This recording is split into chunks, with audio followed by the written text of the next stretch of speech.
Esse podcast é apresentado por b9.com.br.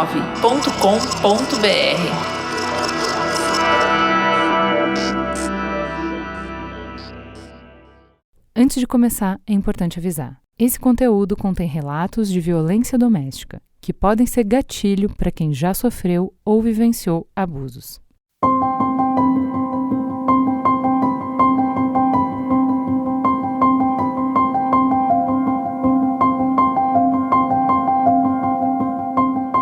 Bem-vindos! Esse é o especial sobre o ciclo da violência contra a mulher. Uma minissérie em 5 capítulos criada pelo Mamilos em parceria com a Natura. A gente vai trazer informações e reflexões para que mulheres possam evitar relacionamentos abusivos, reconhecer quando estiverem no ciclo da violência e encontrar força e inspiração para romper esse ciclo.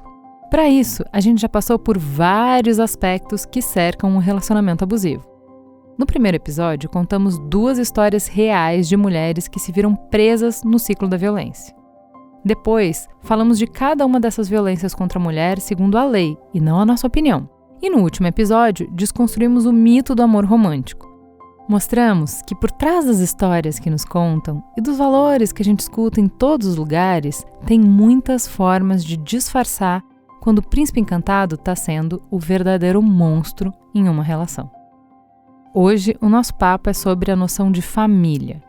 Sim, a família do clássico eu, você, 2 filhos, um cachorro, também pode, muitas vezes, impedir a gente de olhar ao nosso redor e perceber as violências de uma relação. Tá na hora de desconstruir a obrigação de manter uma família unida a qualquer custo, ainda que o custo seja a integridade física da mulher. Esse é o Papo do Dia. Eu sou a Juva Lauer e esse é o Mamilos. Era uma vez uma família feliz.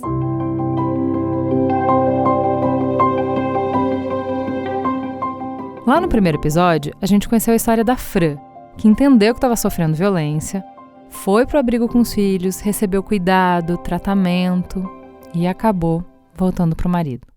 Lembra? A gente entendeu que ela não voltou porque gostava de apanhar, mas exatamente porque tinha comprometimento com os filhos. Porque ela estava comprometida em deixar de herança uma coisa que ela não recebeu: uma família estruturada.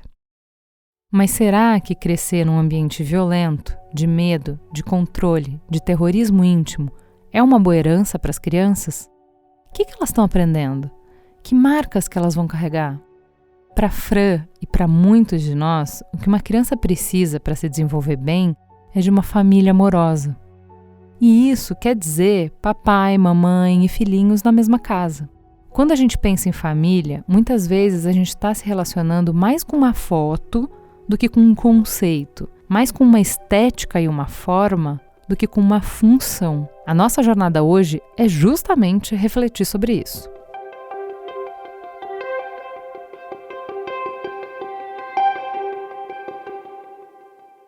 Afinal de contas, o que é família?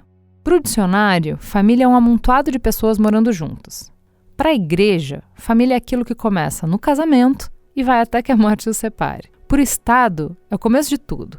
É o berço dos cidadãos. Começa no casamento, passa pela licença maternidade, pelo financiamento habitacional, pelo plano de saúde, pelo testamento e por aí vai. A sociedade também se organiza em torno das famílias. Toda criança sapeca precisa de um pai, né? Toda mulher solteira precisa fisgar um marido ou não vai se ajeitar na vida. E para todo homem mulherengo, tem uma esposa para colocar a cabeça dele no lugar, certo?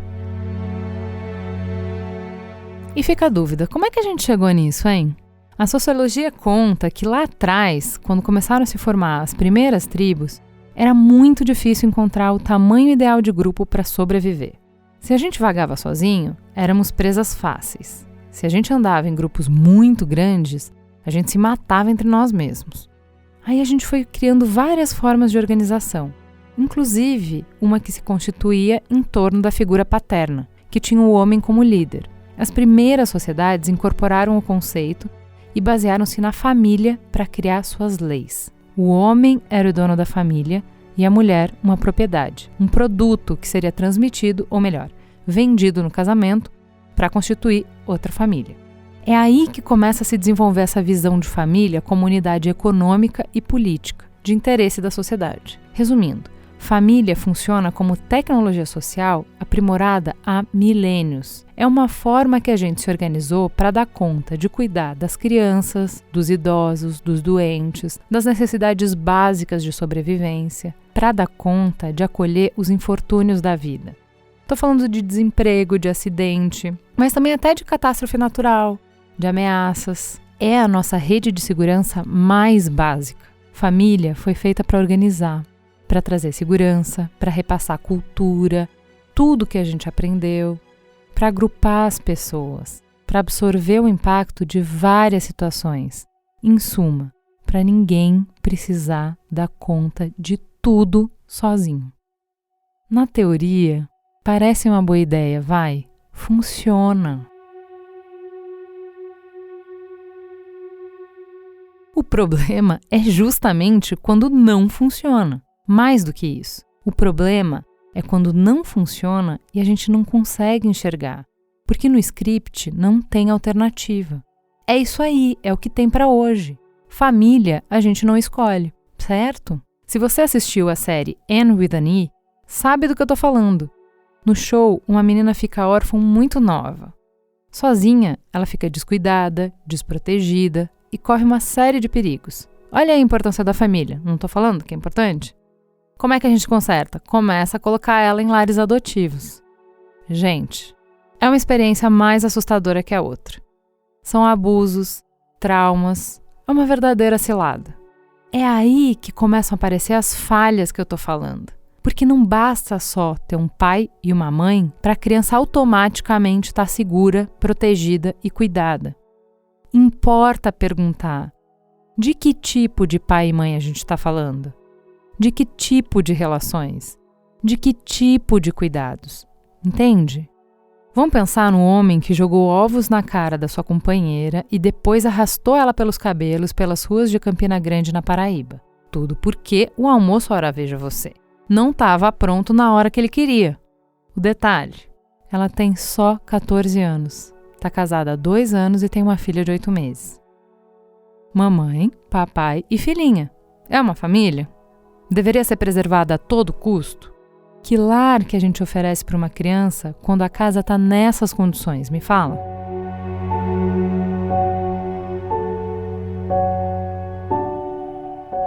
Muitas vezes, mulheres se prendem a relacionamentos abusivos porque acreditam que o homem é um ótimo pai para as crianças. Eu já ouvi muito essa história, gente. A mulher pensa o quê? Que ela tem que aguentar. Porque, pelo menos tá bom para as crianças, né? Mãe que é mãe se sacrifica pelos filhos. Mas tá bom como, amiga? Como que a criança vai ficar bem num ambiente que é cruel com a própria mãe dela? Como é que vai ser bom para a criança crescer num ambiente violento? Gente, eu já ouvi essa resposta, tá?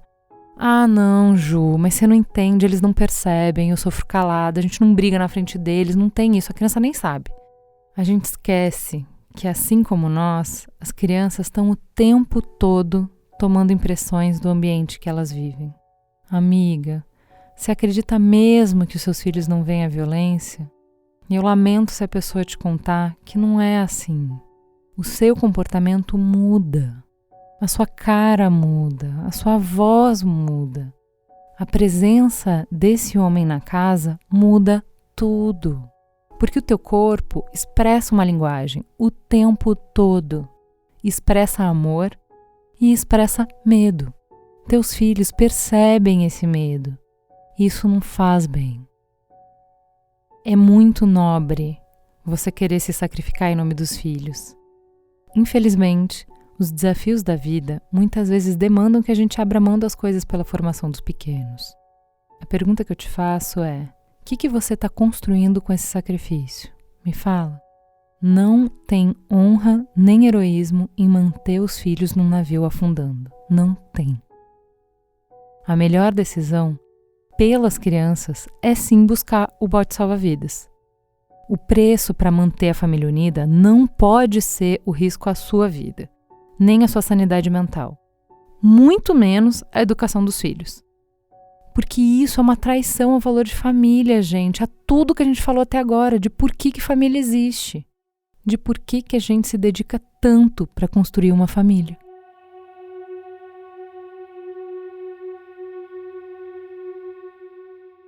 Tá bom, entendi o problema, como é que a gente sai dessa enrascada? Tem uma boa notícia. Não é porque você vai se separar que você vai destruir a sua família. Pelo contrário, a decisão de se separar pode ser a decisão que vai proteger a sua família. A decisão de se separar pode ser justamente o sacrifício que o futuro dos seus filhos requer. Essa pode ser a coragem que eles demandam de você. Porque no instante que você escapar com eles desse lar violento, você vai começar a construir um novo lar. E a boa notícia é que, ao contrário do que o roteiro original contou, existem muitos modelos de família. Claro, tem a família do papai, mamãe e filhinho? Tem. Mas tem família que é só mãe e filhinhos. Tem família que é vovó e netinhos. Tem família que tem 2 pais, tem família que tem 2 mães.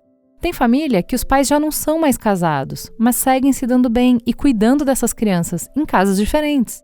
Tem família com madrasta, tem família com padrasto. Lembra da série As Visões de Raven, que fez muito sucesso nos anos 2000? O Ben e a Nina adoram assistir A Casa de Raven, que tem uma família super interessante. 2 mães divorciadas que resolvem dividir o mesmo teto e apoiar uma a outra na difícil tarefa de criar filhos.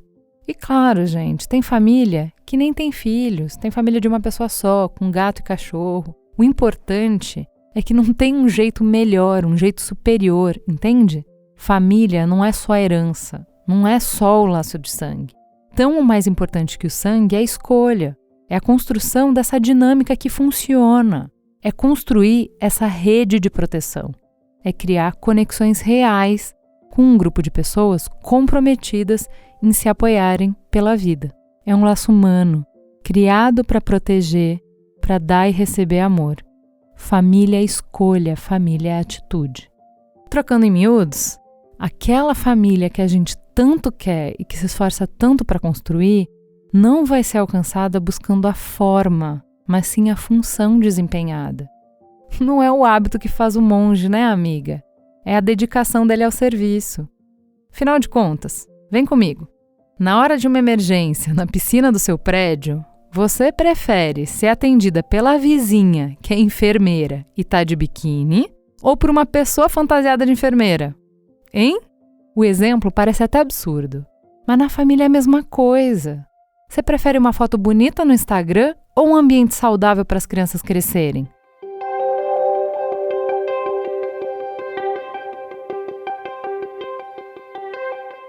No final do dia, o que você realmente quer? É o status de casada ou o companheirismo?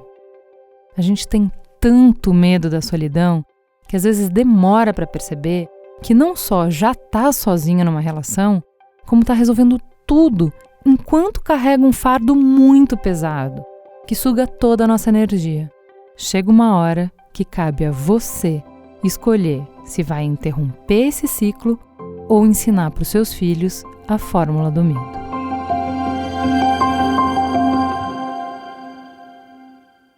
E aí, para trazer um contexto para essa história e conhecer mais o que acontece em campo, a gente trouxe uma pessoa pela qual a gente ficou apaixonada pela trajetória dela, pessoal, a vida dela, e um pouco também do que ela traz de campo, a experiência que ela tem de trabalhar na rua e de entender o que acontece na prática diante dessa introdução toda aqui que a gente fez para vocês. Seja bem-vinda, Elza Paulino. Eu gostaria muito que você se apresentasse pra gente. Quem é você na fila do pão? Eu sou Elza Paulina de Souza, eu tenho 53 anos, nasci no interior do estado de São Paulo, né, mais especificamente no sítio, na área rural. Aos 19 anos eu deixei a minha casa, minha família e vim para São Paulo, porque eu queria, né, novos ares, ter uma nova trajetória, porque eu trabalhava de empregada doméstica, trabalhei de empregada doméstica dos 12 aos 19. Aqui em São Paulo eu prestei concurso na Guarda Civil, porque eu tinha um sonho de entrar no Exército, mas no Exército não tinha mulher naquela época. Estou na Guarda Civil há 33 anos, ingressei como GCMF terceira classe e fui galgando todos os cargos. Então, eu sou a primeira mulher a assumir o comando geral da Guarda Civil Metropolitana após 33 anos. Uma instituição uniformizada e armada, e hoje nós temos, né, nas carreiras, no quadro, mais ou menos 6.200 homens, entre 1.500 mulheres mais ou menos e 4.500 homens mais ou menos. É por isso que a gente trouxe a Elza aqui para conversar com a gente, porque ela tem a experiência de ver e de comandar um contingente enorme que está no dia a dia lidando com as pessoas nas suas necessidades no campo, na rua. E aí eu queria te perguntar, para a gente começar,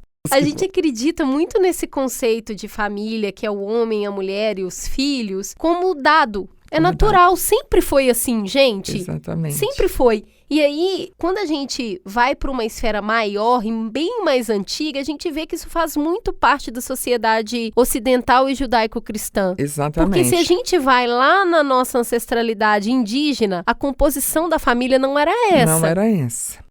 E na condição de ancestralidade africana também, a composição também não era essa. A gente tem muitas famílias compostas pela linha matriarcal. Sim. E nessa linha, a gente sabia de quem as crianças eram filhas, mas não sabia de quem elas eram os pais, porque não existia o Estado para fazer a composição do casamento, não tinha culpa, não tinha religiosidade para falar, essa mulher só pode dormir com esse homem porque eles estão unidos em Cristo. Sim. Não tinha isso. Então, existia uma liberdade de ir e vir do trânsito amoroso das pessoas que produziam filhos dentro de outros contextos. E dentro desse contexto, a comunidade inteira era responsável pela criança. Então, eu acho que a gente precisa voltar um pouco para o que existia antes. E olha, gente, existia antes. Existia. Tem coisa muito antes dessa composição, e eu vou né? falar uma coisa para você. Eu acho que é até um pouco polêmico que eu vou dizer. Mas na Bíblia, no Novo Testamento, Jesus, ele não fala, a gente fala tanto de Jesus, ele não fala como deve ser a família perfeita. Em vários momentos da vida dele aqui, ele sempre está falando, aqui tem até uma passagem que diz, sua mãe e seus irmãos estão lá fora, ele fala, minha família está aqui. Então, para ele, naquele momento, aquele grupo era a família dele. Ele não fazia não engessava a estrutura da maneira como aquela sociedade patriarcal queria naquele momento, né? E a Bíblia, ela foi escrita numa época, principalmente o Novo Testamento, onde a sociedade era extremamente patriarcalista. As cartas, né, elas são cheias de regramentos onde o domínio masculino imperava. É isso mesmo. Então. E é fruto disso que a gente vem perpetuando esse olhar como se ele Exatamente. fosse o único. Como se ele fosse o único. Não, a gente tem outras vias. E o pior é que é como se ele fosse perfeito. É possível, Cris? Eu acredito que é possível. A gente observa alguns casais, algumas famílias tecnicamente perfeitas, tecnicamente. Mas se a gente observar mais de perto, a gente vai ver que ali tem muita construção, ali tem muito conflito, mas esse conflito ele vem sendo resolvido através de diálogo, porque precisa, para que a gente possa evoluir, o conflito ele existe, ele precisa existir. É muito importante isso que você está falando, porque a gente parece que está indo para um ideal de uma felicidade que todo mundo concorda sempre o tempo todo. Não, mas a gente só evolui enquanto sociedade se a gente tem conflito, né? Você pensa de um jeito, eu penso de outro, a gente vai para uma terceira via que vai atender cada um um pouco. Então, o conflito é uma coisa positiva. Positiva. A forma como a gente tem feito é que não está muito boa, como você trabalha com ele, né? É que não é legal. E aí entra a violência. Exatamente. Saber que você pode ceder. Eu cedo um pouco, você cede um pouco. Isso é extremamente importante. E a gente veio caminhando ao longo dos anos, e aí tem a ver muito com o capitalismo, a questão do é meu, eu quero, eu tenho direito, eu nem sempre consigo lidar com o eu quero e eu tenho direito com o eu posso, né? E aí entra nessa questão, mais um passinho para a violência. Você tem muita gente em campo e trabalhou muito em campo. E aí, dentro desse lugar onde ainda acontece muita violência e muito abuso, que é esse campo, os agentes estão ali, eles estão vendo isso, a gente ainda tem aquela história de em briga de marido e mulher, não se mete a colher e tudo mais. E aí, quando chega esse corpo nesse lugar para atendimento, ele é visto como um corpo estranho, entrando ali dentro do núcleo da família, que não deveria, a gente resolve sozinho. Como é que faz para mudar essa lógica de que violência não é uma coisa que acontece dentro do lar e deveria ficar ali. Muito pelo contrário. A gente tem trabalhado com os nossos integrantes, com a Guarda Civil, tem promovido essa discussão, inclusive internamente, porque são seres humanos que estão trabalhando na fiscalização do outro ser humano. E entender que o outro é um sujeito de direito, mesmo que naquele momento um direito dele esteja sendo suspenso por algo que ele fez, ainda assim ele é um sujeito de direitos. Então, a primeira premissa do agente. A segunda é dele entender que esse tipo de ocorrência de violência contra a mulher e de violência doméstica, nós estamos lidando com outro tipo de público. Não é a mesma violência que a gente encontra quando alguém rouba, quando alguém mata, entra no mercadinho e esfaqueia a dona do mercadinho. Não é. Via de regra, e isso é uma regra, este agressor, este abusador, ele tem uma relação com esta vítima. Uma relação de afetividade. Então, é uma outra seara, é um outro conflito que esse a gente vai ter que trabalhar. Você está querendo dizer que muitas vezes ele chega para atender e a própria mulher que é vítima da violência está ali defendendo o agressor. Dependendo se ele fizer uma abordagem inadequada ou dependendo de como está a situação, ela é. Então, o que a gente coloca para essa mulher, para essa pessoa em situação de violência, que pode ser a criança, pode ser a mãe, porque o programa ele atende inclusive mãe que sofre violência de filhos, né? Então, dizer para esta pessoa que nós estamos ali para apoiá-la e para acolhê-la. Se é flagrante, não tem outra alternativa, é a condução ao distrito policial. Se não é flagrante, se alguém faz denúncia, se alguém chama a gente no meio da rua e fala, olha, a gente hoje tem recebido muitas pessoas que vêm falar conosco. Olha, eu estou sabendo que tem... eu estou passando por isso, eu não sei como fazer. Então, a gente passa para esta pessoa que nós estamos ali para acolher, sem julgamento. Porque quebrar esse ciclo, como você disse no começo, não é uma coisa muito fácil. Porque, via de regra, se é o homem que bateu na mulher, a mulher, ela escolheu, é o príncipe da vida dela. Como ela vai assumir essa incompetência dela, porque ela entende que ela é incompetente, de manter essa relação perfeita aos olhos de toda uma sociedade, por exemplo? Como que ela vai assumir essa vergonha? Então, é um processo bastante doloroso, principalmente para ela. Nesse tempo, né, tanto tempo já de corporação, tem sentido um aumento do número de pessoas que não é necessariamente do núcleo, ou que não é até do núcleo familiar, mas não é a pessoa agredida, entrando mais em contato? Existe mais denúncia? O vizinho, o tio, a pessoa que trabalha e percebeu? Tem acontecido isso? A gente espera, eu espero que sim. Tenho acreditado nisso, até porque em alguns lugares que a gente vai, as pessoas vêm falar conosco, olha, eu não sei como ajudar, como que eu faço, tal. Porque a gente tem falado muito, né? Todas nós do coletivo, todas as lideranças, toda a sociedade civil organizada, a gente tem se preocupado com essa questão. Em briga de marido e mulher se mete sim a colher. Nós somos responsáveis. Nós precisamos nos sentir responsáveis. Cris, uma coisa que me deixa muito assim impactada ainda é quando a gente ouve na televisão ou ouve um caso da pessoa falar assim, pulou da janela, a pessoa jogou ela pela janela e ninguém ouviu os gritos. Não, como assim ninguém ouviu os gritos? Claro que teve gritos, alguém ouviu o grito. Agora, dizer, olha, eu não sou responsável, é responsável sim. Precisa, se você não quer se identificar, liga para a polícia, olha, tem vários mecanismos de você poder trazer à tona esta violência. Se você não consegue falar com a polícia, por exemplo, até denunciar aqui através de vocês, você entendeu? Então, todos os caminhos que a gente tem. Qual que é o jeito certo de meter a colher, né? Se eu tô ouvindo o grito, muita gente fica em dúvida, eu vou lá, eu abordo essa mulher, eu ligo direto para a polícia. Qual que é a maneira correta de fazer isso sem colocar essa mulher numa posição de ainda mais vulnerabilidade? Exatamente. Isso é uma... Aí eu digo para você que a gente tem algumas dicas, mas é o poder decisório da pessoa. Eu já interferi. Eu já fui, bati na porta. Gente, ela é super alta. Se ela der uma pernada na pessoa, eu vou te falar, vai longe, hein? Eu já fui na porta, bati, né? Isso antes até muito... Eu nem tinha ainda toda essa noção. Foi bem antes do programa Guardiã. Eu tinha um vizinho que ele era meio agressivo com a mulher e eu era mãe, isso foi mais ou menos em 1994, 95, e aí a gente batia na porta dele, tá tudo bem, que não sei o quê, né? E aí parava.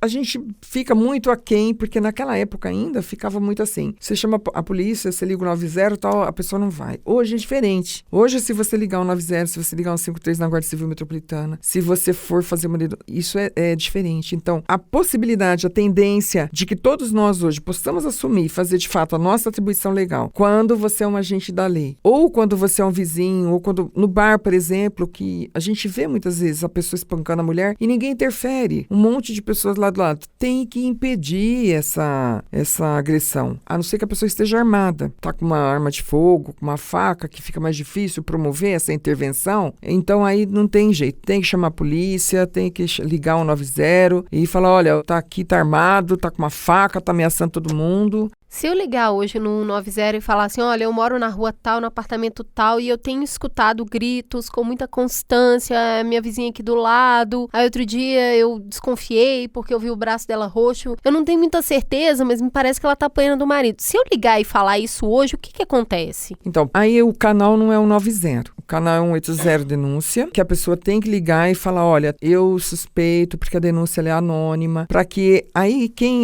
no Disque Denúncia, eles têm o canal correto de encaminhar essa denúncia. O que vai acontecer? Algum policial vai lá? O Disque Denúncia ele encaminha, ele tem os mecanismos para apurar essa denúncia. Por exemplo, eu também posso ir até o posto de saúde. Tem o programa Saúde da Família, né? É uma dica. E aí no Saúde da Família, quando vai fazer a visita na casa dessa mulher, ela já está sabendo mais ou menos, olha, a gente vai mais ou menos com um olhar para verificar como que está essa situação lá. O Conselho Tutelar se envolver criança, o Conselho do Idoso se envolver idoso. Então, são vários mecanismos. A gente não pode achar que é muito automático, sabe, Cris? Porque às vezes a gente acha que a gente vai e faz uma denúncia e acabou tudo. Não acabou. Mas nós estamos falando de um pai que, via de regra, ele é muito respeitado pela sociedade local. Ele é o trabalhador, é aquele que sustenta a família, ele é aquele que tem às vezes uma profissão, e a gente tem, né, vários, né, que tem uma profissão, nossa, ele é isso, ele é aquilo. Então, para entrar nesse ciclo e fazer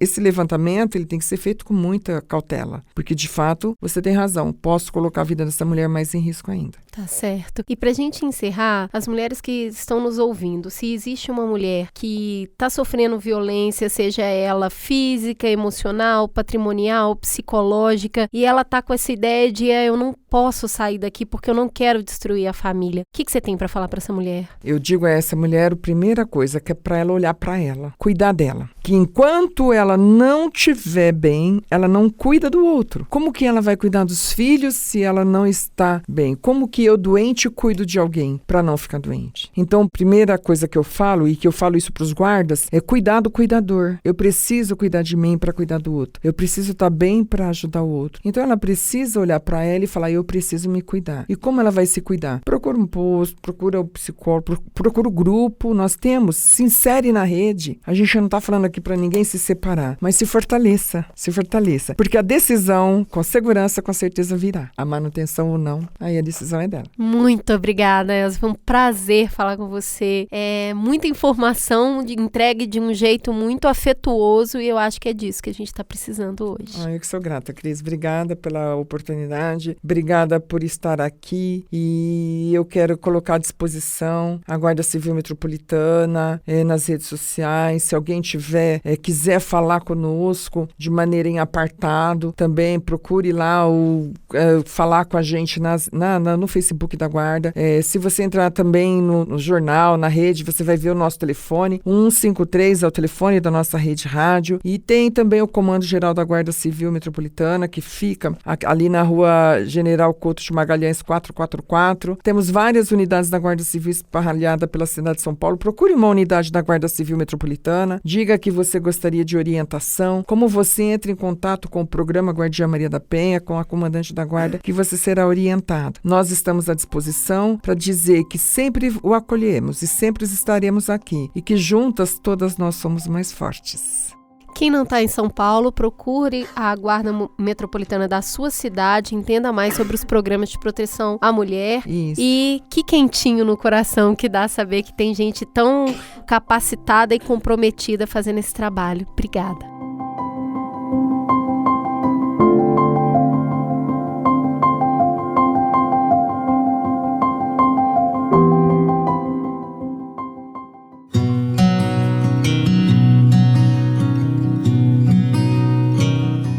Já deu para entender que falar sobre violência é importante. O que eu quero agora explicar para vocês é o que está nos bastidores dessa minissérie e por que a Natura está com a gente nesse projeto. Há alguns anos, a Natura já reconhece as ações das consultoras de beleza através do prêmio Acolher. Anualmente, o projeto premia as iniciativas mais relevantes para as comunidades das consultoras. Mais de uma vez, o combate à violência contra a mulher foi destaque na premiação. Em 2018, uma consultora que já tinha vencido o prêmio entrou em contato com a equipe do projeto. Ela pediu o apoio da Natura para as mulheres de uma casa-abrigo que ela administrava em Caxias do Sul. E o time entendeu que essa podia ser uma oportunidade de ouvir as moradoras da casa e, através delas e com elas, entender como criar projetos para ajudar mulheres a escapar do ciclo da violência com a abrangência que o alcance de uma empresa que chega em metade dos lares do Brasil todos os dias pode alcançar. E a Natura procurou Mamilos para construir com eles essa conversa, com seriedade, empatia, carinho e cuidado. A gente fez as malas e partimos para Caxias do Sul. Junto com a Natura, passamos 2 dias nessa casa, não só com as moradoras, mas com a equipe multidisciplinar que apoia elas e também com a equipe da Secretaria da Mulher da cidade. 2 dias entendendo as necessidades das mulheres em cada momento dessa jornada e os riscos que cada tentativa de ajuda também implicavam. Um processo poderoso como esse muda todo mundo à sua volta. Mudou a gente, mudou as mulheres da casa, mudou a equipe experiente que dava apoio para elas. Voltando, a Natura encarou a pauta de verdade e criou iniciativas para mais de 1.200.000 consultoras da rede. Um comitê foi criado com 2 vice-presidentes, 4 diretoras e uma advogada especialista em violência contra a mulher para acompanhar as iniciativas relacionadas ao tema e dar os devidos encaminhamentos de casos críticos de colaboradoras e da força de vendas. Além disso, hoje já são 6 projetos ativos para debater o tema.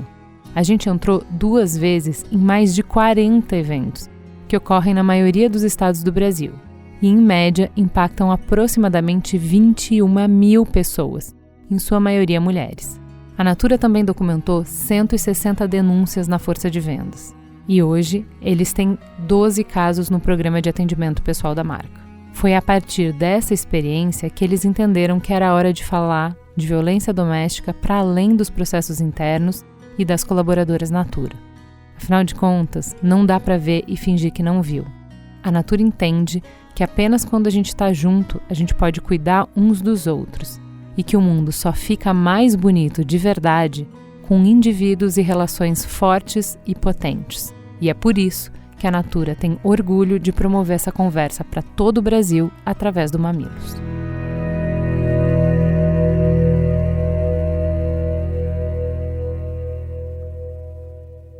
Eu me chamo Thelma, sou líder Natura em Recife e tenho uma história de violência contra a mulher. Durante mais ou menos 10 anos de minha vida, eu vivi uma relação abusiva.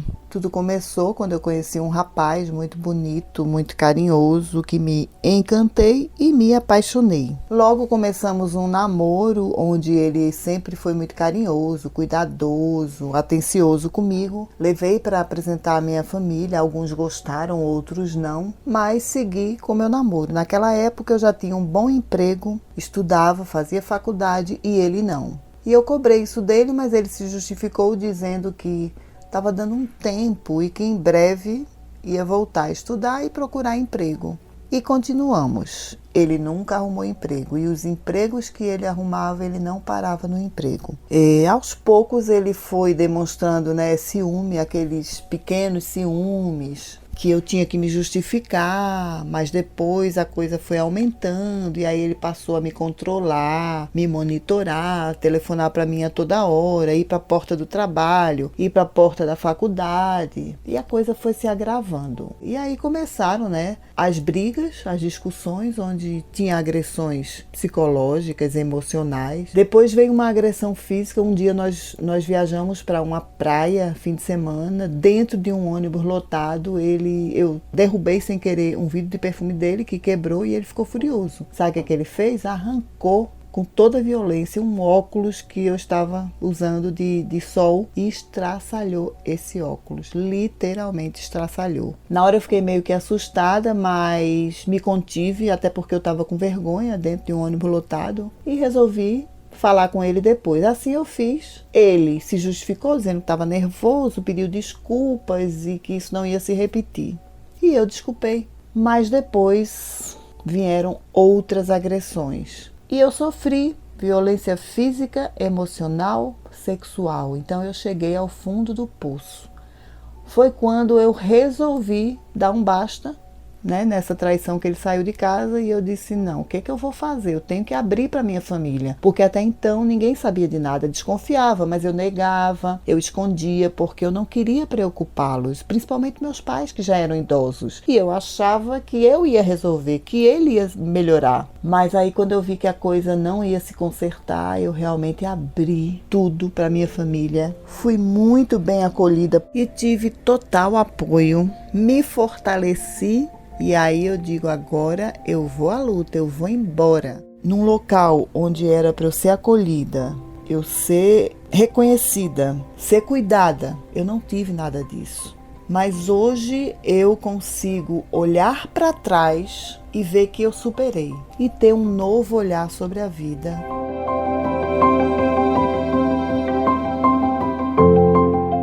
O Era Uma Vez é uma produção do Mamilos com apoio de Natura. Apresentação: Juva Lauer e Cris Bartz. Direção criativa: Alexandre Potashev. Roteiro: Iago Vinícius e Gabriela Borges. Design visual: Bárbara Sievert. Edição: Jéssica Correia. Gerência do projeto: Camila Maza. Negócios: Raquel Casmala. Produção executiva: Juva Lauer.